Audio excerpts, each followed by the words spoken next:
অনেক অনেক লোভনীয় স্বাদের মিক্সড আচার, একবার খেলে তো বারবার খেতে ইচ্ছে করবে, মুখ ফেরানোই যাবে না, এতটা টেস্টি হয়। আসসালামু আলাইকুম, কেমন আছেন সবাই? আমি কিন্তু এখন আচারের জন্য একটা মশলা তৈরি করে নিব। মশলাতে দিয়েছি 4টা শুকনো মরিচ, জিরা, পাঁচফোড়ন, মৌরি আর ধনিয়া আর 4টা এলাচ দিয়ে বেশ ভালো মতো ভেজে নিতে হবে। হালকা হালকা করে লাল লাল করে ভেজে নিতে হবে, পুড়িয়ে ফেলা যাবে না। তো ভেজে নেওয়ার পরে আপনারা যেটাতে সুবিধা হয়, পাটাতেও গুঁড়া করে নিতে পারেন, ব্লেন্ডারেও গুঁড়া করে নিতে পারেন, এটা আপনাদের সুবিধা মতো করবেন। আর মশলাটাও পরিমাণ মতো করবেন।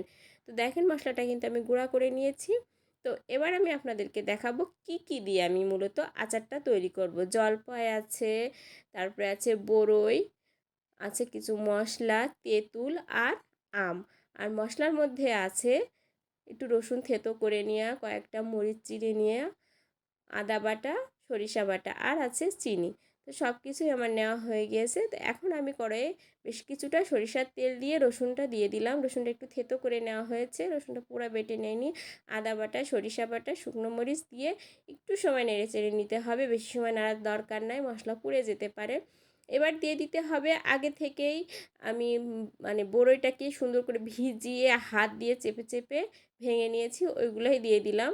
আর দিয়ে দেবো একটু লবণ, লবণ দিলে নরম হয়ে যাবে। নরম হওয়ার পরে তখন আমি দিয়ে দিব আম। তো ভালো করে নাড়াচাড়া করার পরে কিন্তু কিছুক্ষণ নাড়াচাড়া করতে হবে। নাড়াচাড়া করলে যেহেতু বড়ইটা মানে গাটা শুকনা শুকনা থাকে, একটু মানে হয় কম, যার কারণে একটু বেশি সময় ধরে নাড়াচাড়া করতে হয়। এবার দিয়ে দিতে হবে আম। আমটা আমার গত বছরের আম ছিল, বড়ই গত বছরের, প্রত্যেকটা জিনিসই গত বছরের। সুন্দর করে যদি আমরা ফ্রিজে সংরক্ষণ করি তাহলে কিন্তু সব কিছু আমরা 12 মাস খেতে পারি, 12 মাস পেতে পারি।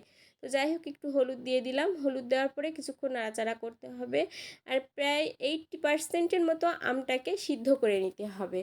আমটা ভালো মতো সিদ্ধ হয়ে যাবে 80%, খুব বেশি সিদ্ধ করার দরকার নেই।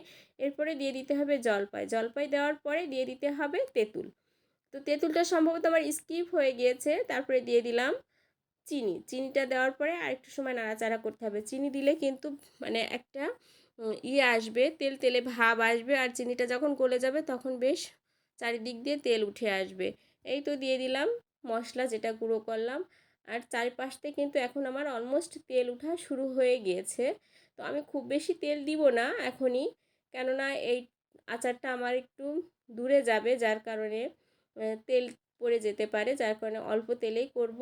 আমি দিয়ে দিলাম ভিনেগার। ভিনেগারটা দেওয়ার পরে আরেকটু সময় নাড়তে হবে। আর আসলে আচারের টেস্ট বাড়ে বেশি নাড়া, যত বেশি নাড়বেন একদম আচারের ফ্লেভার, আচারের টেস্ট সব কিছুই যেন একটা অন্যরকম একটা থাকে। দেখেন কত সুন্দর, আর চিনিগুলো গলে গিয়েছে, আর চারটাও বেশ মজে গিয়েছে। আপনারা দেখলেই বুঝতে পারছেন যে চারদিক দিয়ে তেলটা কত সুন্দর।